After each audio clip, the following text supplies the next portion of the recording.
makambo ya matanga, je ne vois pas corps et zanase. Ba ko mberso banzimbo ba kombo ya batu.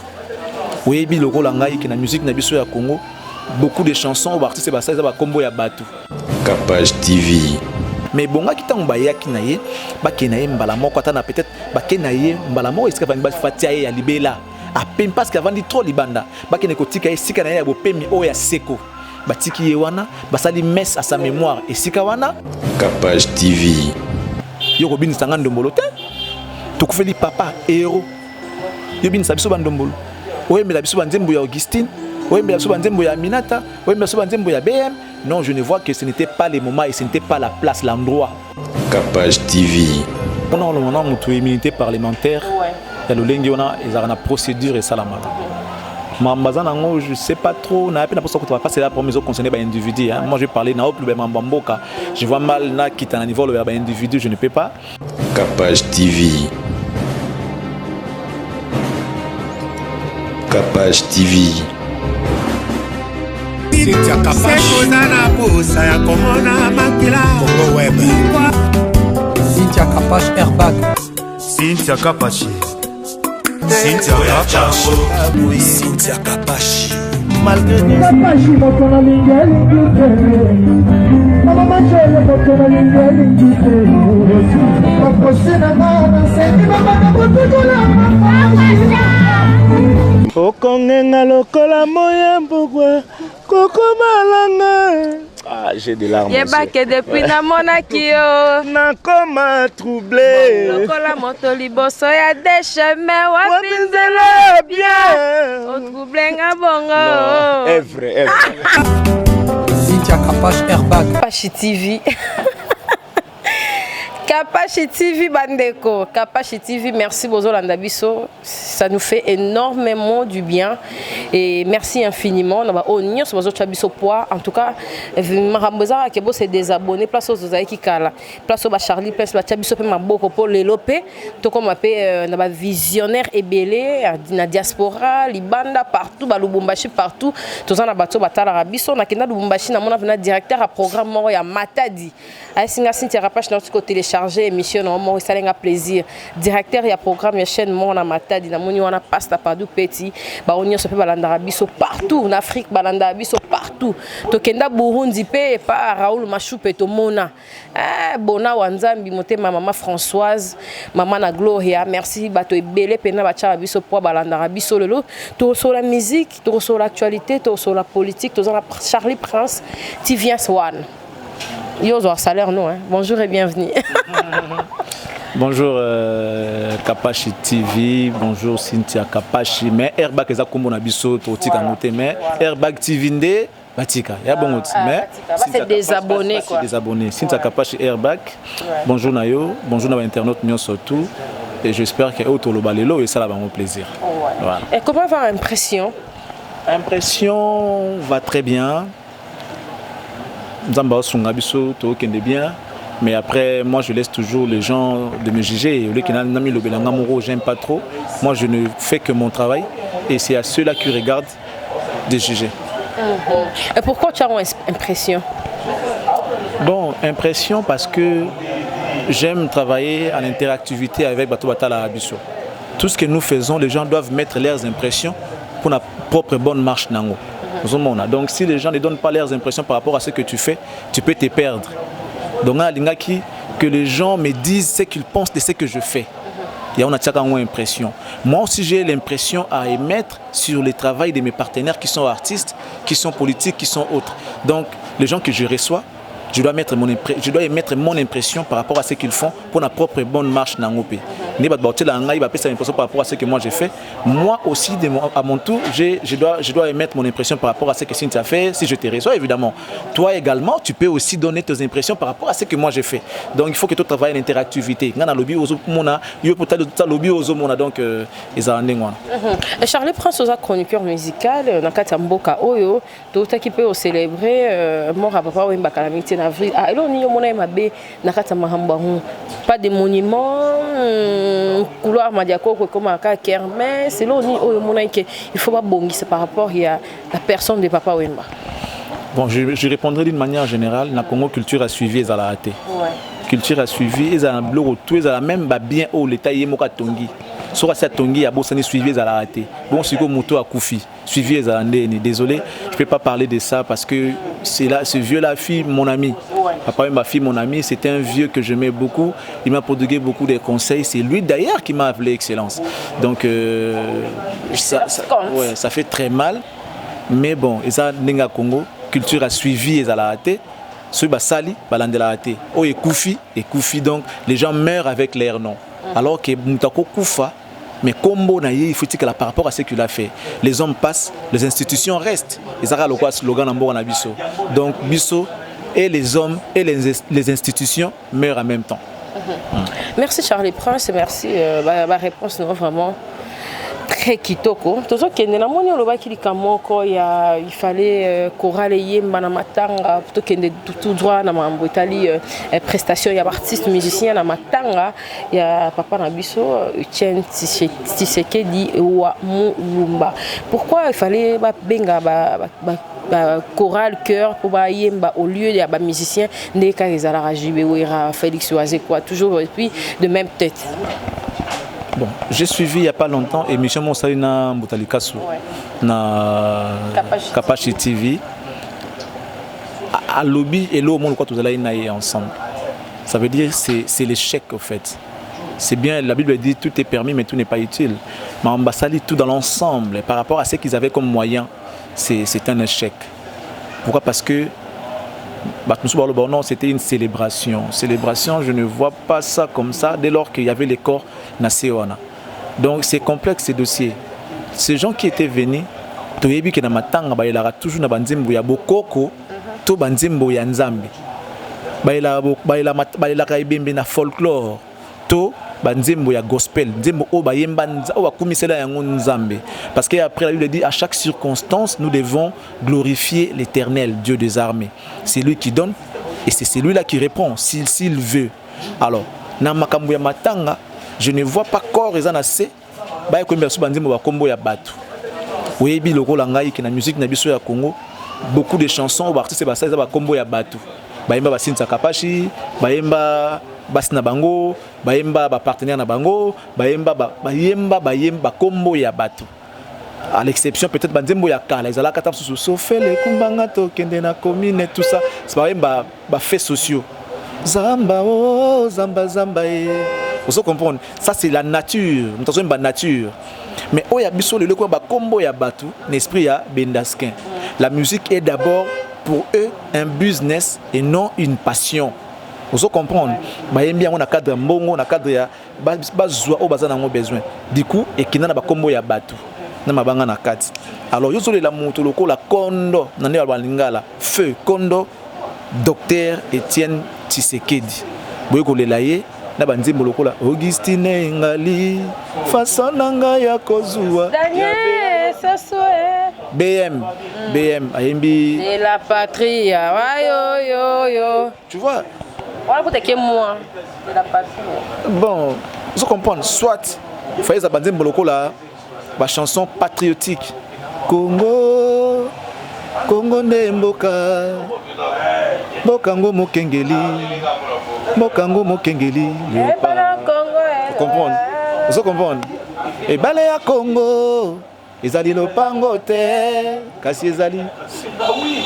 Vous comprenez?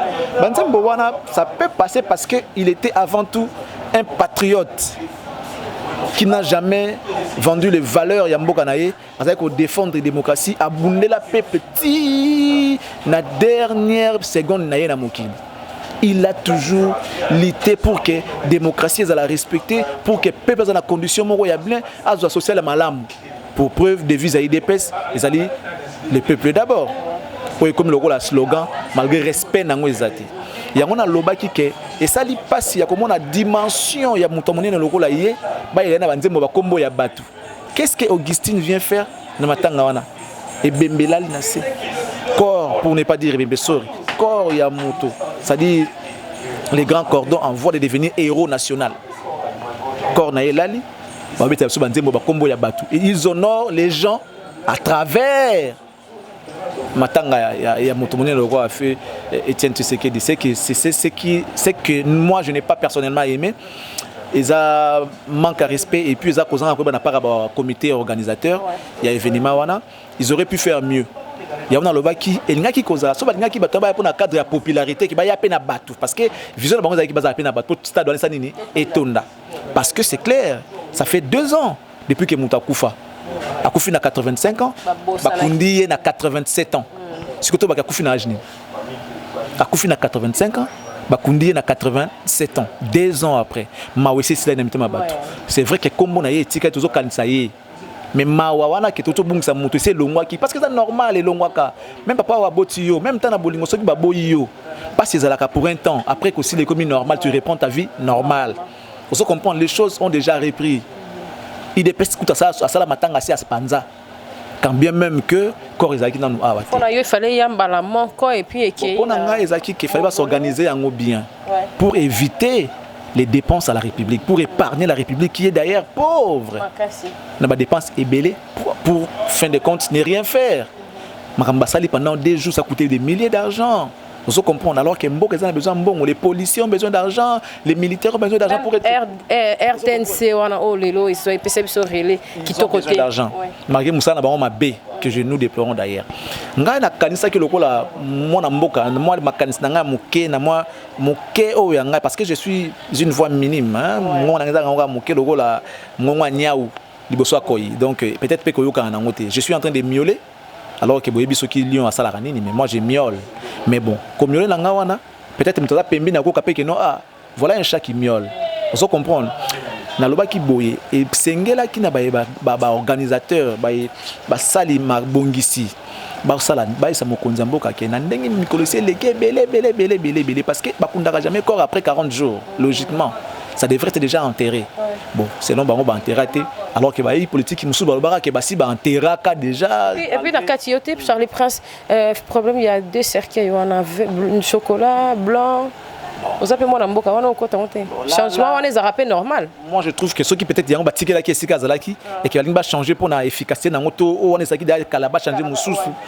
Il y a pas de problème pour na ko battre la kaka et attends le comment rebuka nte po umela ki quand même moi ça na problème té mais bonga ki tanga ya ki na ye ba ki na ye mbala moko atana peut-être ba ki na ye mbala moko esika ba fatia ya libela a peine parce qu'avant dit trop libanda ba ki ne ko tika esika na ye bo pemi o ya seko batiki yewana basali messe à sa mémoire et sikawana après sikoyo bakonzo bayaki ya bikolo misusu ba président bikolo misusu bayeko beaucoup bumba na liboso ya corps wana pour pas saluer mémoire ya grand cordon national héros en voie de devenir papa Tshisekedi toujours 50 ans ya mbaye na kimé pe na boboto bagumba ministre bafungoli bikuke pona bayimboka banson baya ko gumbama pour saluer mémoire wana kuna ka directement na mausolée à lieu et place il y a côté 2 jours na stade dérapage de l'équipe alors que l'équipe n'a bien mingité mais et puis les candidates ça qui non fallait qu'il passe la projection il y a lit na il y a combat na il y a toute sa vie il a sacrifié sa vie à boya plus d'une fois qu'au siéger dans le parlement na ba militant avant ba on siéger tala kaka yo postuler aux humains bien toko CGT pour na makamboza respecter te mutande ngaza mutu ba respecter mémoire na ye asa mutu ba honorer tina suka parce que a sacrifié makambo belé aux pour l'intérêt na ye pour l'intérêt général vous se comprendre il a fait une lutte toute sa vie à se combattre injustice impunité on se comprendre ba tuerie illégale à se combattre makambo belé ya mabe na mboka na biso il a fallu que tu honorer bien so ba yaki na corps mbala mona mozole ba déposer mututo zo koto koti mutu moko ça dit ba tiango atapa na ça dit mikolonyoso o ya monika okenelelo akei na ordre on a fait ko éviter ma boa invitation que la muka bazi invitation te ba to boye ba yete na ki épargner mutu parce que wana Martin fallu nga okita na ndenge na ye muzuta kyota na ndenge na ye mutamtanga kyota na ndenge na ye engaza te parce que bon les lots tous qui pas tous pas bi guerre entre la muka na cash bakoyate bayaki pété alors que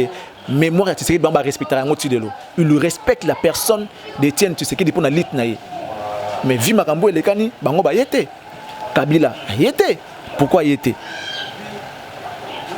vous au monde alors il y a on a loba ki boy na ninga kolela ya malamu ndaki ozala ete babengi balanga nzembo ya o babengaka ba musicien ya mokili profane bolobaka ba musicien mokili baluki ba chorale protestant catholique je ne sais pas moi o ya ba gospel ba chorale ba événement ya minene na ba cathédrale babengi bango ba travailler ata pendant une semaine avant Corée na ba artiste musicien na biso ya mboka pour na grandeur na dimension ya événement babi bon chorale oyo o travailler na wera boyemba na wera 3 chansons chorale oyo ko travailler na JB boyemba na 3 chansons ba nzembo ya nzambe ya gospel pour na ko honorer mémoire ya Kondo Moïse. À la limite, après peut-être Bata Moussoussou, il pouvait revenir pour chanter que des chansons patriotiques.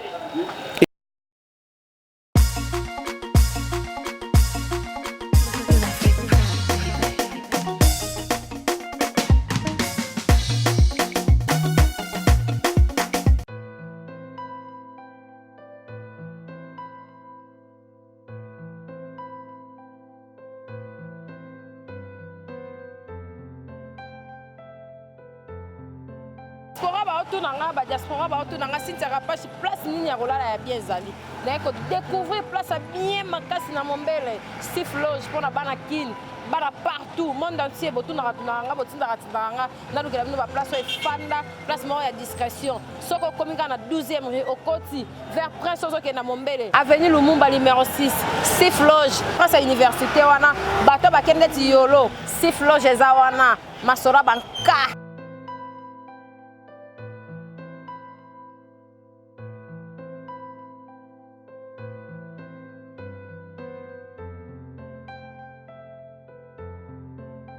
Loge, na ko découvrir na Mombele place à bien pour na ba diaspora ba tuto ba na place à kimia Steve Loge mona mboka nda sa libiso to lingite o mundele o manite mona mboka asa libiso place à bien pour na ba tuto ba na place à bien discrétion o yé na séjour na ko lia bien moi boîte eza moi bistrot ezali Loge bar ezali nyos ezali Steve Loge nenge pe na ba diaspora ba lingara diaspora raté en Afrique, il peut pas au moins séjour, au moins Nina, au moins Lubumbashi, au Brazza, au Boé, bon contacter Steve Loge, réservation, et Zawana, bateau, tout, balinga revendre la place à bien. Steve Loge. Ndombolo, ce n'était pas les moments. Les acquis kermesté, moi encore festival, les acquis ne matanga, baila matanga, na limemia, papa nanga kufi, yoko bin sanga ndombolo te. Tu fais papa héros. Yobin sabiso bandombolo. Oui, mais la biso banzembo ya Augustine. Oui, mais la biso banzembo ya Minata. Oui, mais la biso banzembo ya BM. Non, je ne vois que ce n'était pas les moments et ce n'était pas la place, l'endroit. C'est on a le voit qui dans le CPL dans le lengue ba salle organisation ya ngote parce que il y a même pas eu projection. Il y a soit ba documentaire, to ba combat oya mena depuis époque ya Mobutu. Ti à combattre même le régime Makabila les pères parce que dictature continue qui les sous. Boyebi ba suite nango. Bakangaye, bapesa ba traiter que ça bilanga na mboka pour l'intérêt général. Asisi ayena Kabila tout ça, azo combattre tricherie, azo combattre corruption, azo combattre makambo ebele, respect à constitution, faut respecter constitution. Oh Kabila zaki ko respecter azaki toujours na litwana. Lelo oya kei. Dieu merci. Peu importe le lengeni ni pouvoir et pesa mi na parti na ye. Mais tozo senga siko OK. Bato bazo yangela pouvoir na kombo na ye, bazala ba fils idéologique. Vous avez une nuance. Base à la fils idéologique et non ba fils biologique. Parce que biologiquement, nous on n'a pas besoin de ça. On a besoin de l'idéologie. Il y a papa et continuer. Ba incarner à travers misala na bango. Azala na kati na bango na idéologie à les peuples d'abord. Balobara d'ailleurs son mutazate azate parce que ça se sent qu'il y a mon papa azate na rate idépes. Bon, ce qui ça se sent c'est parce qu'il n'y a pas eu de fils idéologiques. Ce qui vous dit que ça ne se sent pas, c'est parce qu'il n'y a pas de fils idéologiques. Par contre, il y a un intérêt dans bango. Parti de le Koufi. Ne pas trop loba. Voilà. Donc, bomoni suite binomoko. Donc, vous comprendre que idéologie est côté la idéologie. Il y a tout le monde entre aussi un pasteur dans l'église. Vous pouvez ça vision na bana bino te soki baza penda appelé te. Vous pouvez ça na ba diacre baza ki na sima na bino. Ba Dieu na bino parce que baza na idéologie wana bana bonzambe wana kati na bango. Mais tant que yo pesi moi na yo c'est que comme royaume que ceux qui ont témoin na yo akitani c'est que tu comprendre que bonzambe longue bonzambe comme na mbongo parce que ta ceux qui moto mususu azu peut-être mbongo ko zonga na famille te mais vous moi no ya yo ayangela po mbongo zonga na famille donc wa to zo mona ngolo kola ke eza susu bien mingi te mais na ndenga république Et puis ma bête, il peut mon appel à pouvoir, mais à respecter une idéologie, il y a colo vision. Papa Koutouté, parce que là on parle pas de papa, là on parle de la vision.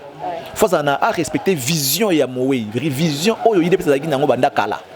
Il y a colo koyangi la pouvoir, mais na lolenge nini. Ceux qui vont perdre des repères, pour finir sa combo, il y a moto, il y a bundi pendant longtemps toute sa vie pour na kozwa au bozu lelo. Alors il faut kende en vain. Et aux associés de Saint-Gominité. Merci Charlie Prince, tous qui Kitoko. Et Mayela Boye, ils ont la musique, quoi qu'il y ait des petits.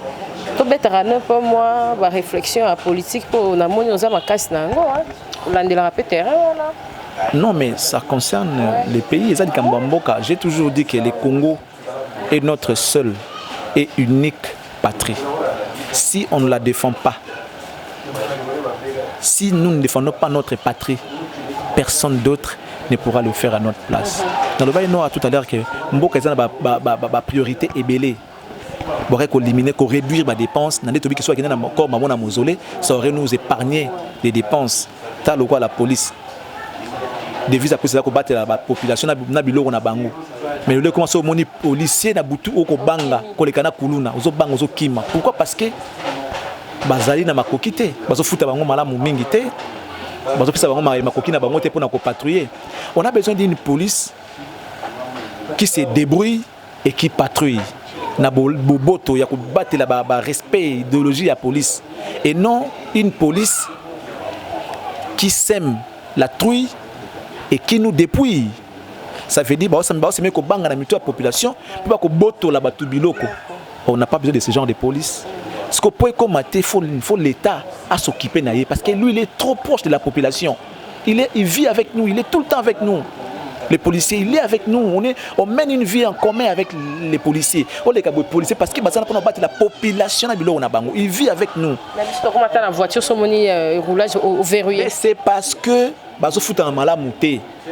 priorité ça que fout à la police on a bien aussi priorité au sein de marambo ezanga tina attends la stade saute vérifier que ba policier non on a pas besoin que moi on a besoin d'un pays d'une république sérieuse et merveilleuse. Pas besoin d'une république kanga. Merci Charlie Prince en tout cas et pas merci d'une république malheureuse et mafieux. OK. Parce que ce qui se passe c'est la mafia. Non, faut que nango boye ba vimbisi yango lokola levir pour mbonge mebele. Mozolé peut pas passer sur image mon boye mususu mais en réalité tout le monde peut ma mususu. Nous avons besoin d'une république sérieuse et merveilleuse. Pas besoin d'une république malheureuse et mafieuse. Nous voulons que les gens qui nous gouvernent travaillent comme des chameaux. Un chameau peut travailler 10 jours sans boire. Mais ses gouvernants peuvent boire 10 jours sans travailler. On n'a pas besoin de ça. Merci Charlie Prince, expression TVS1. En tout cas, ce petit ma casse na réflexion na yo. Donc, il y a vraiment qui toque à faire garde du corps. Et ça qui matraquage vite, ça va pas qu'on a perdu, na kenga, na battre là qui pour na transiter les sous-sous yo monyondeni. Parce qu'on a vu des photos et puis des témoignages par rapport à garde du corps. On a des challenges pour être un peu bateau, ba bomba rapper, même conduire sous tonne. Parce que ça livre vraiment buzz dans Internet. Oui, la fidélité paye. Ouais. La fidélité paye. Ségard était vraiment fidèle à son chef. Parce qu'on est sans ignorer que Papa Tshisekedi n'a jamais dirigé les pays. Ouais. Il n'a été que Premier ministre. Il n'a jamais président Mboka Oyo. C'est vrai qu'il est en opposition, il a fait face aux présidents de la République qui sont passés.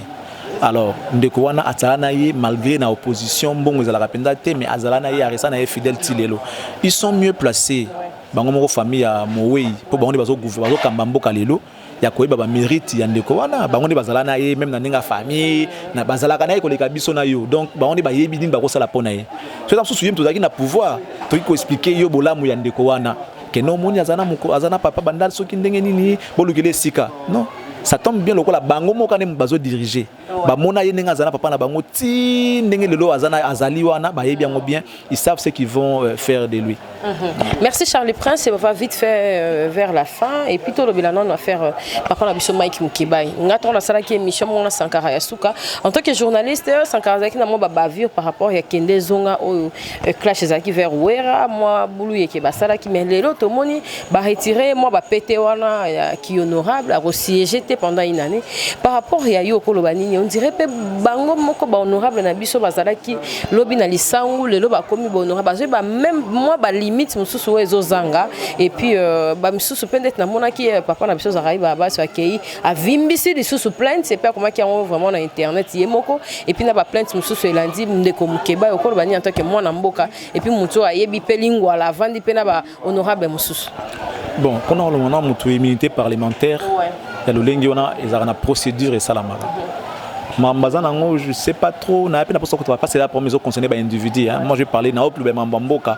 Je vois mal na qui est à niveau le individu, je ne peux pas. Mais bon, Aza déjà admet déjà honorable. Bah Valdagi déjà mandat naé, mandat d'accès siéger. Pour na rolongola immunité parlementaire, ils ont la procédure et ça la maka. Ceux qui respectent qui procédure wana. Bon bah oyeba.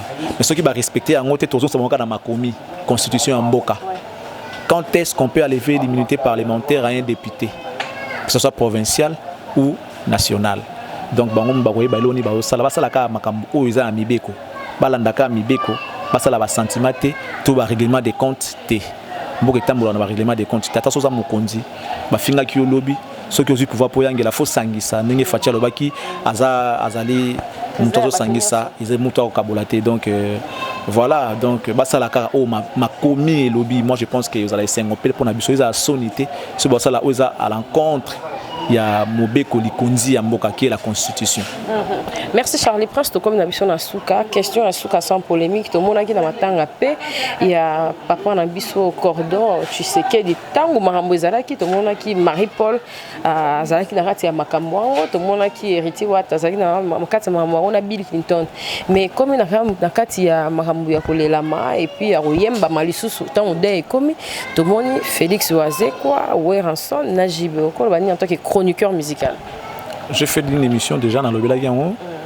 J'ai déploré le fait que les gens qui ne méritent pas chez nous, ce sont eux-là qui ont au final tout. Bato ba mérite rater, mais bon on est pas sur Namboka na biso. C'est déplorable mais bon. Le pays va comme ça, on ne sait pas faire autrement, mais on pense qu'avec l'aide des gens qui nous regardent, l'aide de vous, population, les choses peuvent changer. Je l'avais déjà dit. Mais après on dira que ces accords ya bateau basalaka makambo. Na Congo bakantara po eloko simba faut bato bazala ebele. Beaucoup zala ebele mais vous en abino minime par rapport à mutu moko. Tu vois, je peux donner l'exemple de Nyoka et Pharaon, Nyoka Pharaon, Nyoka Moïse. Moïse n'avait qu'un seul serpent, la Bible le dit. Pharaon avait combien? Plusieurs. Mais Nyoka moko il y a Pharaon, il y a Moïse, amena Nyoka Pharaon nyosoto. Ce qui veut dire que quantité ce n'est pas de la qualité. On a besoin de la qualité et non la quantité. Les gens là qui ont organisé les comités organisateurs a fait appel à ces grands artistes à Mboka Nabiso parce que ils sont populaires. Ceux qui baillent, tonda et pour n'avoir quoi événement réussir. Désolé, tout le monde est suite. Donc ici, les gens qui ne méritent pas au finish, ils ont bangoné basoaka nyoso. Neti yo boelo ko bunela pasi Airbag TV, mutu mususu nga sakapare na ngwe koma yaye amonela ngata pasi mokoté. C'est comme ça le Congo et peut-être la loi de la nature. Mais après nous on va rester serein. On va continuer à cet élan. Tout le monde qui a déjà Marie-Paul surtout Marie-Paul kakate na bano bayemba banzembo oye et révolutionnaire makambo baza ba pionnier ya révolution o ba poussa Kabila ke na libanda mokonzo muté ya mabe na sala ki mosala nanga ni nango sila kate bo mona te isa banzembo ya révolution ba Lexus légal avec Léopard qu'est-ce qu'il n'a pas dit on se comprendre Marshall Dixon qu'est-ce qu'ils n'ont pas dit les Youssoufa Nyamanayo olingi ko masoki ndenge nini olingi kotika pouvoir te nyamana yo olingi ko monya la biso soki ndenge nini ça dit ils ont dit des choses claires tu as même vu les images oya qui jeune comme m'a fait mais il faut laisser aussi la place aux autres ça dit ils ont dit des choses qui ont fait à ce que Mokonza Kalata la Gabino na kende kaka malgré ndenge nyoso tourna mais atiki quand même il y a eu alternance quand bien même que les autres les contestent que non, il n'y a pas eu alternance pacifique, c'est vrai, mais il y a tricherie, tout ça, mais bon, Akeina Nukaka. C'est grâce à ces gens-là qui ont accompagné la vision du docteur Étienne Tshisekedi, tout bout de la démocratie. Après, bato na bazongi sima, bato musu bazaki na bango na forme sous côté kuna kolia pe bala na baba OK ba réunion na kingakati, bango sous bazusu bambongo ba sous kolia sous na période sous. Donc et ils vont continuer à rire. Nous on va continuer toujours à pleurer. Toute notre vie, on continuera toujours à pleurer. Mais Dieu est juste. Le Congo est à nous tous. Le Congo est d'abord à nous tous. Nous avons le président honorable Azate. Tokoma angona mokili, yo koma lelo, ngana koma ngolobi. Qui aurait cru que Tshisekedi comme Félix comme président Mboko? Personne. Ah ouais, ça na carrière, il fait pas les poids et tout, mais lelo comme président Mboko. So déjà bato na poids. Donc mokili ande ngona lelo ya yo lobi yanga. Tant ça m'a ça pourra te rattraper 10, 15, voire même 20 ans plus tard. Tout ça la kamalamu pour te bouka malamu lobi. On se comprend. Qui sème le vent récolte la tempête. Qui tue par l'épée mourra par l'épée. Donc, bref, je vais dire que ces pays nous appartiennent tous. On a besoin d'un pays. Il y a Malamu, il y a Kitoko, il y a Malamu. Et non un pays, une république malheureuse et mafieuse. Non. Nous avons besoin de gens qui peuvent travailler comme des chameaux. Travailler 10 jours sans boire. C'est comme fait les chameaux. Ils travaillent 10 jours sans boire. Mais nos gouvernants peuvent boire 10 jours sans travailler. Ce n'est pas bien. Nous avons besoin d'une police qui se débrouille avec les moyens de bord et qui patrouille pour éliminer les koulouna et manchins. Et non une police qui sème la truie. La truie, ça veut dire qu'Obanga et nous dépouille. Au côté de la police, mais police, ça peut battre la yo. Nous voulons une police qui se débrouille et patrouille pour le bien-être de la population et non une police qui sème la truie et nous dépouille en même temps. Et tout ça est faisable que lorsque le président sait à privilégier les priorités. Ce que ça la kaka parce qu'il faut ça la kaka. Oui, mais ça le connaît tibina minitoyo. Olungo tongela biso par exemple bapon. Alors que banzela ya c'est autre les kanami tukeza ya kobeba otonga liboso nini. Tonga banzela. Yo olungo tongela biso ba hôtel pour to contrato la alors que ba école les ya kobeba. Donc yo ça peut porter kobenga na mama nzela tant on va sali ba marché te papa là-bas ba en général après c'est à eux de voir ce qu'ils vont prendre. Naza mutu na peut parfaiter, j'ai mes défauts. Peut-être que maintenant, mais moi je pense que entre Kotonga Kacho na école, bakopuna Kotonga école, Kotonga Kacho. Quand bien même que Kacho c'est important, mais à quel moment il faut Kotonga Kacho? Tonga dans école, soit batangi bayo quitter, Kotongi na ba église, bayo kaka até, c'est mosali ba Kacho. Yo ça la Kacho, ça na église té, ça le na école té. Tout est permis, mais tout n'est pas utile. C'est pas moi qui le dis, c'est la Bible qui le dit. Que la paix quitte nos yeux. Et que Dieu bénisse la RDC. Merci beaucoup. Merci Charlie Prince. Dernière question. Kofi Olomide à Paris et Zara Kobenda na kozongi sa musique kende musique elles ont raté. Koto pe fait bo ketchup kara net. Est-ce que tu vas nous aider là président va changer rapport culture raison en ngezaki? On doit grandir en esprit. Ouais. Moi je pense que la grandeur de l'homme commence par son intérieur. Ils ont ba costume té, ils ont ba chaussures té, ils ont ba mitukate, ils ont ba ndakuté. Et ça, esprit à Moutou, la mentalité, nous devons grandir. Ce que nous faisons à l'étranger, c'est la honte pour la République. Les étrangers, nos voisins, les Maliens, les Ivoiriens, les Camerounais se moquent de nous. Vous comprenez? N'a pas par exemple moko vite fait. Na kota qui internet, mutu mo atende nga lien na koti Nathalie page moko ya ser moko za na poto. La mama. La marina. Non, la marina. OK. Azaka ko makambu ya Gladys na mbanda na ye série bana ko régner. Alors, ça la live wana na page na ye na lingala parce que selon elle supposait que ce sont les gens de sa communauté ne batala ye. Et ça dit que parmi batu ba se retrouver na ba malien, ba ivoirien, ba camerounais na kati. Lingala ba yo kate. Ba sengi ya lo bana français. Non, si tu peux parler en français parce que nous on n'écoute pas. Malgré l'histoire quand même Gladys, tout ça bien même les bien même étrangers s'intéresser à l'histoire mais fallait aller dans la langue Alors, quand la dame là commençait à parler en français, je te dis c'était catastrophique. C'était la honte pour la RDC. Français, Yamabe même mon école primaire je ne sais pas à cause de la prof, c'est la honte. Vous voulez apparaître mais avec quelle aisance, avec quelle impression que vous apparaissez avec? vous foutez la honte à la République. Alors c'est l'histoire des Boketchou, les nani. Moi je pense que je ne suis pas mieux placé aujourd'hui d'en parler. Aujourd'hui on parle du docteur Étienne Tshisekedi, le grand cordon national, et en voie de devenir héros national. Et on parle de la République démocratique du Congo, que je suis fier d'appartenir. Demain aussi, on aura votre candidature.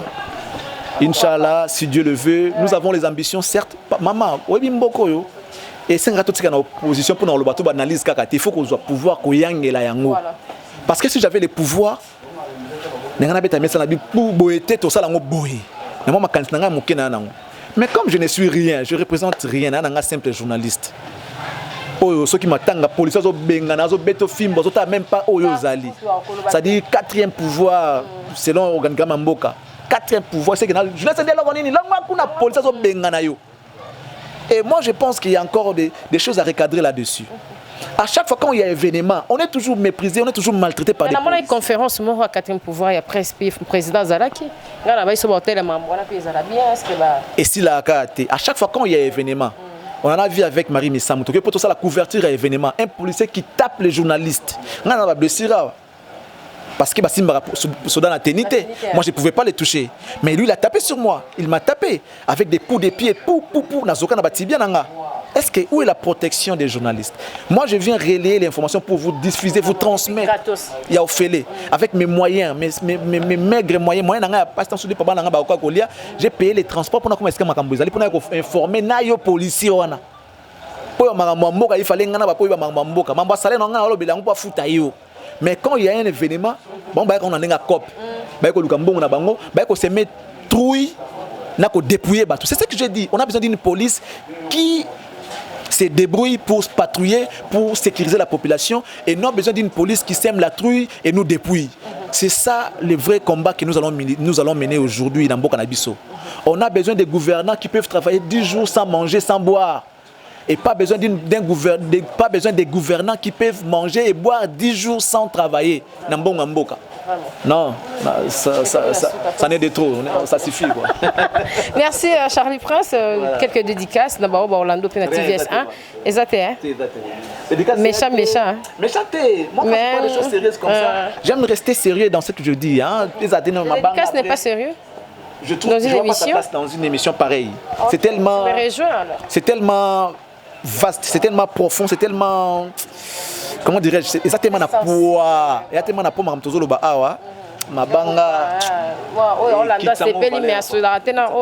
mais après, je veux que les Congolais m'insultent comme ils savent les faire.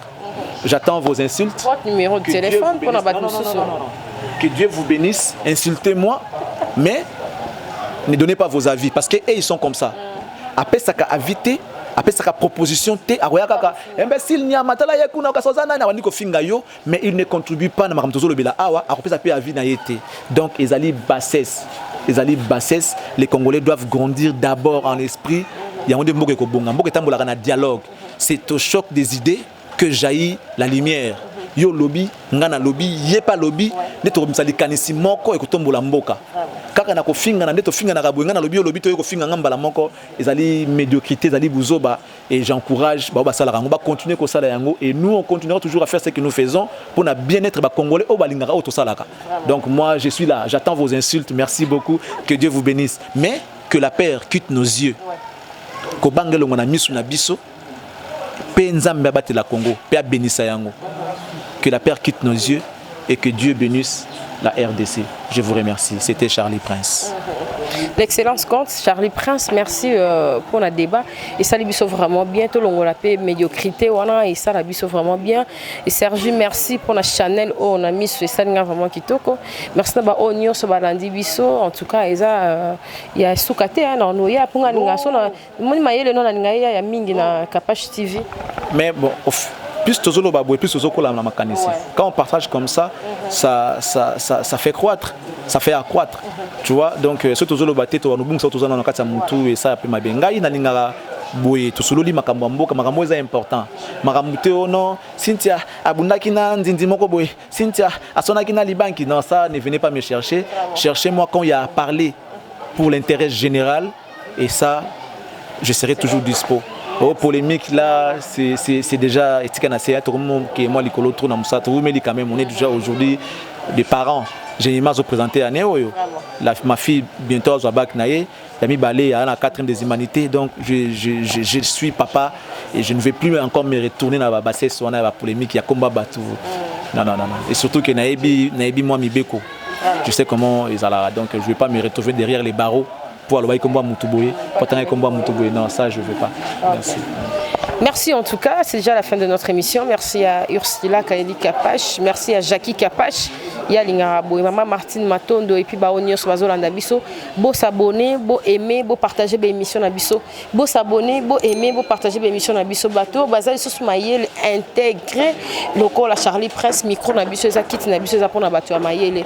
Merci en tout cas, beau s'abonner massivement, beau se désabonner, place Nazaya qui boit, s'abonner côté, provision c'est aux côté. Merci en tout cas, Baonio Soazo Nabiso, et puis soutenir Nabiso. Merci et puis que la paix règne Nambo Canabiso et ça Nabiso vraiment bien. Merci, bye, à la prochaine, au revoir. Cynthia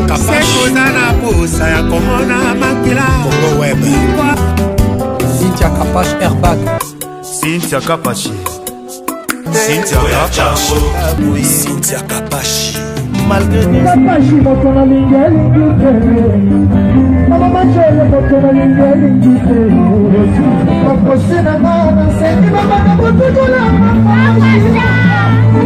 Okongenga lokola moya mbogwa koko malanga. Ah, j'ai des larmes. Yebake depuis na monakio nakoma troublé. lokola moto liboso ya desheme Wapinzela bien. otrouble nga bongo. Evre.